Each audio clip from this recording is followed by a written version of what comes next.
Hello dear students and welcome to my YouTube channel. आज के इस वीडियो लेक्चर के अंदर मैं आपको स्ट्रक्चर ऑफ स्केलेटल मसल पढ़ाने जा रहा हूँ। डियर स्टूडेंट्स, बोन्स को अटैच करने वाले जो बेसिक यूनिट्स हैं हमारी बॉडी के अंदर वो मसल्स हैं। ठीक है, मसल बॉडी की मूवमेंट के लिए रिस्पॉन्सिबल है, ये हम पिछले लेक्चर में सबको डिस्कस कर चुके हैं। मसल की डिफरेंट टाइप्स हैं। हमने कहा कि स्केलेटल मसल होते हैं, स्मूथ मसल होते हैं और कार्डियक मसल होते हैं। याद रखिएगा कि आज के लेक्चर के अंदर और आपके जो सेकेंड ईयर के कोर्स में शामिल है वो है स्ट्रक्चर ऑफ स्केलेटल मसल। हम आज स्ट्रक्चर ऑफ स्केलेटल मसल को डिस्कस करने जा रहे हैं। आप मुकम्मल इस डायग्राम के ऊपर कंसंट्रेट करेंगे तो इंशाल्लाह आपको स्ट्रक्चर ऑफ मसल बहुत आसानी से समझ आ जाएगा। समझ लें, ये मेरे बाजू की हड्डी है, इसे ह्यूमरस कहा जाता है और ह्यूमरस के साथ ये मोटा सा जो लगा हुआ है ये मसल है। बिल्कुल ऐसे होता है जैसे आपका पेट बाहर निकला हुआ है, इसको मसल की बिली कहते हैं। इस तरह से मसल जो है वो बोन के साथ टेंडन की मदद से अटैच हो होता है। तो समझ लें कि ये एक बोन है और इसके साथ ये एक बड़ा सा मसल अटैच है, जैसे जिसके दोनों किनारों के ऊपर जो ब्लू कलर में मैंने बनाया है ये इसके टेंडन्स हैं। टेंडन्स क्या करते हैं? मसल्स को बोन्स के साथ अटैच करते हैं। अब ये जो मसल की बिली है, अगर हम इसको बाहर निकालें, इसको मैंने आपके लिए यहां बड़ा करके दिखाने की कोशिश की है। ये मसल की जो बेली है इसके ऊपर एक खास किस्म की मेम्ब्रेन होती है, इस तरह की। ये एक खास किस्म की मेम्ब्रेन के अंदर लिपटा हुआ होता है और इस मेम्ब्रेन को हम इपिमीशियम कहते हैं। इपिमीशियम दो काम करती है। एक तो ये मसल के बंडल्स जो होते हैं बीच में उनको एक दूसरे से सेपरेट करती है। एक दूसरे नंबर पर जब मसल एक दूसरे के ऊपर स्लाइड कर रहे होते हैं, कॉन्ट्रैक्ट रिलैक्स हो रहे होते हैं, तो ये उनको फ्रिक्शन से बचाती है, रगड़ से बचाती है, ये लचकदार होती है। कौन सी चीज? इपिमेशियम। इपिमेशियम्स और इस चीज को मसल बंडल कहा जाता है। क्या कहा जाता है? मसल, ये मसल के अंदर जो है वो मसल बंडल है। अब मसल बंडल के अंदर अगर बात करें तो बहुत सारे और छोटे बंडल लगे हुए हैं। ठीक है जी, एक मसल के अंदर बहुत सारे छोटे मसल्स बंडल जो हैं इनको हम फेसिकुलाई कहते हैं। ठीक है, इसके अंदर बहुत सारे 1 2 3 4 5 6 7, मैंने आपके लिए यहां 7 8 बनाए, लेकिन बहुत सारे होते हैं, इनको फेसिकुलाई कहते हैं। फेसिकुलाई के ऊपर भी एक मेम्ब्रेन होती है। अब एक फेसिकुलाई को मैंने बाहर निकाला है और आपको इसको बड़ा करके दिखाने की कोशिश की। इसके ऊपर जो मेम्ब्रेन सराउंड की हुई है, इसको जो बाकियों से अलग कर रही है उसे पेरीमीशियम कहते हैं। ठीक है, याद रखिएगा, पहला है इपिमीशियम, दूसरा है पेरीमीशियम। पेरीमीशियम जो है वो फेसिकुलाई या छोटे मसल बंडल जो है उनके ऊपर अटैच होता है, उनके ऊपर होता है और वो उनको रगड़ से बचाता है, उनको दूसरे जो फेसिकुलाई हैं उनसे अलग करता है। और ऐसे एक सिंगल को फेसिक्यूलस कहते हैं। अब मैं एक सिंगल फेसिक्यूलस बाहर निकालता हूं, इसी सिंगल फेसिक्यूलस को हम मसल सेल या मसल फाइबर कहते हैं। क्या कहते हैं? मसल फाइबर कहते हैं, जो एक्चुअली मसल सेल होता है। और यही हमारी स्टडी का आज फोकस रहेगा, क्योंकि मसल जो है वो मसल फाइबर्स या मसल सेल से बने हुए होते हैं। तो पहले हम देखते हैं जनाब, मसल सेल के बाहर जो मेम्ब्रेन होती है उसे कहते हैं इंडोमीशियम। क्या कहते हैं जी? इंडोमीशियम। तो 3 मेम्ब्रेन आपने पढ़ ली। पहली थी जनाब इपिमीशियम, दूसरी थी पेरीमीशियम, तीसरी होगी इंडोमीशियम। ये तीसरे नंबर पर आई, जो कि आपके मसल सेल या मसल फाइबर के ऊपर मौजूद है और ये इसको बाकी चीजों से अलग करती है। मसल फाइबर के अंदर चले जाएं तो आपके पास मायोफिब्रिल्स होते हैं, जिनको हम बाद में डिस्कस करते हैं। मायोफिब्रिल्स एक्चुअली वो बेसिक कंट्रैक्टाइल यूनिट हैं जो कि मसल को कंट्रैक्ट और रिलैक्स करवाते हैं। कैसे करवाते हैं आगे हम इसकी स्टडी करेंगे। पहले हम इसकी स्टडी करते हैं कि जो मसल सेल या मायोफाइबर्स है ये असल में इसके अंदर क्या क्या। So muscle fiber or the muscle cell is the basic structural and functional unit of muscle. ये मसल का बेसिक स्ट्रक्चरल फंक्शनल यूनिट है। It basically consist of the outer membrane, जैसे मैंने आपको बता दिया एंडोमीशियम, इसकी सबसे बैरूनी वाली ये जो ब्लू कलर की मैंने मेम्ब्रेन बनाई है इसको एंडोमीशियम कहते हैं। एंडोमीशियम के अंदर चले जाएं तो इसके अंदर इसकी अपनी प्लाज्मा मेम्ब्रेन अलग होती है। इस बैरूनी प्लाज्मा मेम्ब्रेन को हम इसकी सार्को लीमा कहते हैं जी। इस बैरूनी मेम्ब्रेन को हम इसकी सार्कोलीमा कहते हैं। यहां आप गौर से देख सकते हैं, ये इसकी सार्कोलीमा है। सार्कोलीमा के अंदर एक खास सलाहियत है, सार्कोलीमा जगह जगह से अंदर को इन्वेजिनेट हुई होती है, अंदर को घुसी हुई होती है, और घुसने के साथ साथ ये एक ट्यूब लाइक स्ट्रक्चर बनाती है। जैसे ये पेन अंदर से खाली है, ऐसा एक ट्यूब लाइक स्ट्रक्चर बनाती है। इस ट्यूब लाइक स्ट्रक्चर को हम टी ट्यूब्यूल्स कहते हैं या ट्रांसफर ट्यूब्यूल्स कहते हैं, क्योंकि ये ट्रांसफर होकर अंदर जाती है, और सिर्फ अंदर तक नहीं जाती बल्कि ये साथ वाला जो नाइबरिंग सेल होता है उसके अंदर भी इंटर होती है। तो इससे क्या होता है कि ये जो आगे हम पढ़ेंगे स्लाइडिंग फिलामेंट थ्योरी में, जब मसल का कॉन्ट्रैक्शन का जो पोटेंशियल है वो आगे आता है, जिसमें कैल्शियम खास तौर पर होता है, और जो नर्व्स का जो कंट्रोल आता है, ठीक है जी, उसको ये अंदर सार्कोलीमा अंदर वाले हिस्सों तक जल्दी से ट्रांसफर कर देती है, और ये एक्स्ट्रा सेलुलर फ्लूइड और इंट्रा सेलुलर फ्लूइड, जो सेल के बाहर का फ्लूइड है और अंदर का फ्लूइड है, दोनों को आपस में अटैच भी करती है। उसके बाद अंदर एक इस तरह से पानी मौजूद होता है गाढ़ा सा, जिसे मैट्रिक्स या सार्कोप्लाज्मा कहते हैं। इसके अंदर के जो साइटोप्लाज्म है उसको साइटोप्लाज्म नहीं कहते बल्कि सार्कोप्लाज्म कहते हैं। अंदर सार्कोप्लाज्म मौजूद है।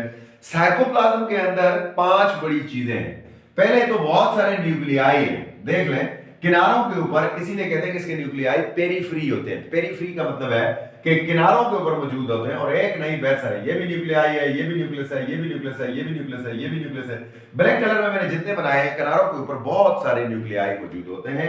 न्यूक्लियाई के अंदर चले जाएं तो इसके अंदर माइटोकॉन्ड्रिया भी मौजूद होते हैं, और इनके माइटोकॉन्ड्रिया को जो है वो सार्कोमियर्स कहा जाता है, सार्कोसोम्स कहा जाता है, और सार्कोसोम्स जो है वो इसके लिए एनर्जी प्रोड्यूस करते हैं। उसके अलावा अंदर चले जाते हैं तो अंदर इस तरह के छोटे छोटे ग्लोब्यूल्स, ड्रॉपलेट्स पाए जाते हैं, जिनको हम मायोग्लोबन्स कहते हैं। आपको पता है रेड कलर के मायोग्लोबन्स होते हैं, और मायोग्लोबन जो है वो हीमोग्लोबिन स्टोरिंग मटेरियल है, हीमोग्लोबिन स्टोरिंग प्रोटीन है, जो कि इसके अंदर हीमोग्लोबिन को स्टोर करती है, सॉरी मायोग्लोबिन को स्टोर करती है, और मायोग्लोबिन जो है वो ऑक्सीजन प्रोवाइड करती है माइटोकॉन्ड्रिया को, ताकि वो उसके लिए एनर्जी जनरेट कर सके। उसके अलावा एक और चीज मौजूद होती है, उसका नाम है जनाब ग्लाइकोजन। ग्लाइकोजन पार्टिकल्स बड़ी मिकदार में होते हैं, क्योंकि मसल सेल्स को बहुत ज्यादा एनर्जी चाहिए होती है, और ग्लाइकोजन जब जरूरत पड़ती है तो ग्लूकोज में कन्वर्ट होकर मसल सेल के माइटोकॉन्ड्रिया में चली जाती है, ताकि वो उससे एनर्जी जनरेट कर सके। मसल सेल का डायमीटर कितना होता है? जिसका डायमीटर तकरीबन 10 to 100 माइक्रोमीटर होता है, यानी एक मायोफाइबर या मसल सेल जो है वो 10 to 100 माइक्रोमीटर होता है डायामीटर में, उसकी मोटाई जो होती है। ये हो गया जनाब आपके पास क्या चीज, आपके पास हो गया जी मसल फाइबर या मसल सेल। मसल सेल से आगे निकलते हैं जनाब। मसल सेल की जो सार्कोलीमा होती है, यानी इसकी जो मेम्ब्रेन होती है, उस मेम्ब्रेन के अंदर 2 किस्म के फिलामेंट्स पाए जाते हैं, और उन फिलामेंट्स को जो है हम क्या कहते हैं? हम थिक फिलामेंट और थिन फिलामेंट्स कहते हैं। जो थिक फिलामेंट है उसे मायोसिन भी कहा जाता है, और जो थिन फिलामेंट है उसको एक्टिन कहा जाता है। आइए अब इसके स्ट्रक्चर को थोड़ा अंदर से देखते हैं कि इसके अंदर टी ट्यूब्यूल के साथ साथ जो स्ट्रक्चर है वो कैसे बना हुआ होता है। तो इसके अंदर इस तरह से 4-5 डिफरेंट पार्ट्स होते हैं। पहले एक लाइट बैंड होता है जिसे आई बैंड कहा जाता है। आई मीन एसोट्रोपिक बैंड, यानी इसमें से लाइट गुजर जाती है, इसको आई बैंड कहा जाता है। आई बैंड के साथ एक और बैंड बना होता है, चूंकि स्ट्रिप्ड मसल है, इनके अंदर लाइट और डार्क बैंड होते हैं। आज मैं आपको बता रहा हूं कि लाइट और डार्क बैंड क्यों होते हैं। ये जो लाइट बैंड पहला है इसको आई बैंड कहा जाता है, यानी आइसोट्रोपिक बैंड, क्योंकि इसमें से लाइट पास हो जाती है, लाइट को पोलराइज नहीं करता, उसे रोकता नहीं है, तो ये लाइट दिखता है। दूसरा इसके साथ होता है जनाब A band. A band anisotropic band. Anisotropic band क्या है? जो लाइट को पास नहीं होने देता, ये लाइट को रोकता है। उसके जो ए बैंड्स होते हैं इनके दरमियान में एक और लाइटर जोन होता है। ए बैंड के दरमियान में भी एक लाइटर जोन होता है, इसको एच जोन कहा जाता है, और एच जोन के दरमियान से एक लाइन गुजरती है जिसे एम लाइन या मिड लाइन कहा जाता है। उसके अलावा दोनों जो आई जोन्स है, इधर से भी आई बैंड है, इधर से भी आई बैंड है, आई बैंड के दरमियान भी एक लाइन होती है, इस लाइन को जेड लाइन कहा जाता है, और 2 सक्सेसिव जेड लाइन का ये जो दरमियानी हिस्सा है इसको हम सार्कोमेयर कहते हैं जी। ये एक सार्कोमेयर है जो असल में कंट्रेक्टाइल यूनिट है, जो कि जब कॉन्ट्रैक्ट और रिलैक्स होता है, ये जब वर्किंग करता है तो पूरा मसल कॉन्ट्रैक्ट रिलैक्स होता है। अब ये वर्किंग कैसे करता है, इधर मैंने आपको इसकी वर्किंग दिखाई हुई है, इसके बेसिक स्ट्रक्चर को मैंने आपको और बारीक करके दिखाया हुआ है। लेकिन उससे पहले देख लेते हैं कि इसके अंदर मैंने कहा दो किस्म की प्रोटीन पाई जाती है। एक होती है मायोसिन, जिन्हें कहते हैं थिक। मायोसिन के अंदर दो पॉलीपेप्टाइड चेन होती है और इसके दो हिस्से होते हैं हर चेन के, एक हेड और एक टेल। यानी टेल पॉलीपेप्टाइड्स की बनी हुई एक टेल होती है और एक ग्लोब्यूलर हेड होता है। ये मायोसिन और ये थिक फिलामेंट है, क्योंकि ये टेल और इसके अंदर जो प्रोटीन लगी होती है मायोसिन प्रोटीन, वो काफी थिक होती है। दूसरी होती है जनाब एक्टिन प्रोटीन। एक्टिन जो फिलामेंट है ये थिन फिलामेंट होते हैं, लेकिन ये तीन छोटे फिलामेंट से बने होते हैं। इसके अंदर तीन किस्म की चीजें लगी होती हैं। एक तो एक्टिन का खुद का पॉलीपेप्टाइड चेन होता है, लंबा सा एक्टिन का चेन होता है। एक्टिन के चेन के साथ साथ ट्रोपोमायोसिन ने इसको ऊपर से कवर किया होता है, ऐसे क्वाइल हुए होते हैं। ट्रोपोमायोसिन इसके ऊपर क्वाइल हुए होते हैं। ट्रोपोमायोसिन के अलावा इसमें जगह जगह एक और एलिमेंट पाया जाता है, एक और प्रोटीन पाया जाता है, जिसे कहते हैं ट्रोपोनिन। और ट्रोपोनिन बड़ा अहम है, क्योंकि ट्रोपोनिन ने इसकी बाइंडिंग साइट्स को कवर किया हुआ होता है। जब तक ट्रोपोनिन ऊपर कवर होया होता है तब तक मसल कंट्रैक्शन नहीं होता। जब ट्रोपोनिन ऊपर से बाइंडिंग साइट से हट जाता है तो तब बाइंडिंग साइट आपस में जुड़ती हैं, यानी एक्टिन और मायोसिन की बाइंडिंग साइट तब आपस में जुड़ती हैं और तब मसल के ब्रिज बनते हैं और कॉन्ट्रैक्शन होता है। इस तरह से ये बड़ा इंपॉर्टेंट है। अब जरा सा आगे चलते हैं जनाब। इस स्ट्रक्चर को मैंने थोड़ा सा और जूमिंग करके, यानी और लाइट माइक्रोस्कोपिक से जूमिंग करके बनाया है। ये आपके पास आई बैंड है। आई बैंड इस तरह से होता है। आई बैंड के अंदर ये मिड लाइन है और ये आपके पास ए बैंड है पूरा। और ए बैंड में भी आपको पता है कि सेंट्रल से एक मिड लाइन जाती है जिसे हम एम लाइन कहते हैं और इसको जेड लाइन कहते हैं। और ये इसका जो लाइटर बीच वाला जोन है, ये जो सेंट्रल जोन है इसका, इस सेंट्रल जोन को हम जो है वो एच जोन कहते हैं। यानी यहां से लेकर यहां तक ये लाइटर जोन जो है इसको एच जोन कहते हैं। एच जोन के दरमियान से एक मिड लाइन आती है। और दो किस्म के जो एक्टिन और मायोसिन फिलामेंट मैंने बताए हैं, ये वाला जो रेड कलर में थिक फिलामेंट मैंने बनाया है, याद रखिएगा ये मायोसिन है। और ये वाले जो किनारों से आ रहे हैं जिन्होंने इनको घेरा हुआ है, ये पतले वाले जो है वो एक्टिन फिलामेंट्स हैं। ठीक है जी। सो पतले वाले जो है ब्लू कलर वाले एक्टिन फिलामेंट हैं और सेंटर में मोटे जो है थिक जो है ये मायोसिन फिलामेंट्स हैं। और मायोसिन फिलामेंट के ऊपर मैंने कहा ये हेड होते हैं। अब याद रखिएगा हेड यहां आ गए। ये हेड इस तरह से निकले हुए होते हैं जो कि एक्टिन के साथ अटैच हुए होते हैं तकरीबन। और जैसे ही एक्शन पोटेंशियल आता है, अभी एक्शन पोटेंशियल मैं आगे आपको समझाऊंगा। एक्शन पोटेंशियल जैसे ही आता है, यानी एक्शन पोटेंशियल के अंदर जो कैल्शियम है वो जैसे ही एंडोप्लाज्मिक रेटिकुलम से ये जो टी ट्यूब्यूल्स हैं, टी ट्यूब्यूल से होते हैं एंडोप्लाज्मिक रेटिकुलम से होते हुए जैसे ही एक्टिन के अंदर दाखिल होते हैं जो कि थिन फिलामेंट्स हैं, तो एक्टिन्स के क्या होता है कि एक्टिन जो है उनके साथ मायोसिन के जो हेड है वो ब्रिज बना लेते हैं। यानी मायोसिन के जो हेड है ये थोड़े से ऊपर उठकर इस तरह से ब्रिज को कंप्लीट कर लेते हैं। इनके हेड को ब्रिज भी कहा जाता है। इस तरह से ब्रिजिंग कर लेते हैं और ब्रिजिंग करते हैं तो ये एक दूसरे को कॉन्ट्रैक्ट कर सकते हैं, खींच सकते हैं। जैसे ये खींचते हैं तो क्या होता है कि मसल छोटा हो जाता है और हम कहते हैं मसल कॉन्ट्रैक्ट हो गया। यहाँ गौर कीजिएगा, ये इस वक्त लॉन्ग मसल है, लेकिन जैसे ही ये चीजें आपस में जुड़ेंगी ब्रिज बनेगा।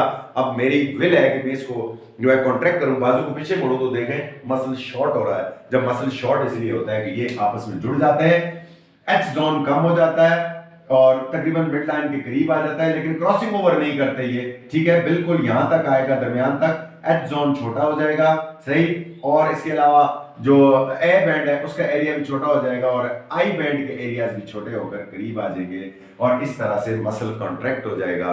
और जब ये दोबारा से कैल्शियम वापस रिलीज होगा, कैल्शियम पंप जब खुलेंगे कैल्शियम वापस रिलीज हो जाता है और वापस रिलीज होने की वजह से क्या होता है कि ये डीपोलराइज हो जाते हैं, यानी पोलराइज हो जाते हैं। इनमें से बिल्कुल जो है वो ये हेड इनको छोड़ देते हैं, छोड़ते ही मसल वापस अपनी ओरिजिनल पोजीशन में चला जाता है। ये बिल्कुल इस तरह से है, जैसे ही इनमें पोलराइजेशन होती है तो ये यूं अंदर चले जाते हैं और मसल थिक और मोटा हो जाता है। लेकिन जैसे ही ये पीछे से एक्शन पोटेंशियल खत्म होता है, रेस्टिंग पोटेंशियल आता है, तो मेम्ब्रेन वापस अपनी नॉर्मल पोजीशन में ये छोड़ देती है, ब्रिजेस खत्म हो जाते हैं। टूट जाते हैं ये ब्रिजेस। इस तरह से ब्रिजेस जैसे ही टूटते हैं तो ये वापस अपनी नॉर्मल पोजीशन में चले जाते हैं और मसल दोबारा रिलैक्स हो जाता है। तो इस तरह से जनाब ये था structure of skeletal muscle. Skeletal muscle basically जो है वो मसल बंडल से बने होते हैं। मसल बंडल के अंदर मसल सेल या मसल फाइबर्स होते हैं। मसल फाइबर के अंदर इतनी सारी चीजें होती हैं। मसल फाइबर्स अंदर से जो मायोफिब्रल से बने हुए होते हैं। मायोफिब्रल जो है उनका स्ट्रक्चर के अंदर I band, A band, H zone, Z line और एम लाइन मौजूद होती है, जिनकी मैंने आपको मुख्तलिफ पोजीशन बता दी। और इसके अंदर जो प्रोटीन मौजूद होती हैं वो दो होती हैं। थिक प्रोटीन को मायोसिन कहते हैं और थिन प्रोटीन को एक्टिन कहते हैं। इन्हीं दोनों के आपस में ब्रिज बनाने की वजह से मसल कॉन्ट्रैक्ट होते हैं और इन्हीं का ब्रिज टूटने की वजह से मसल रिलैक्स हो जाते हैं। तो ये था जनाब आज का मसल स्ट्रक्चर के ऊपर लेक्चर। अगले लेक्चर तक इजाजत दीजिए। इंशाल्लाह अगले लेक्चर में हम इसका मैकेनिज्म पढ़ेंगे, जो कि बड़ा इंपॉर्टेंट क्वेश्चन है, स्लाइडिंग फिलामेंट थ्योरी। चैनल को सब्सक्राइब करना मत भूलिएगा। अल्लाह हाफिज़।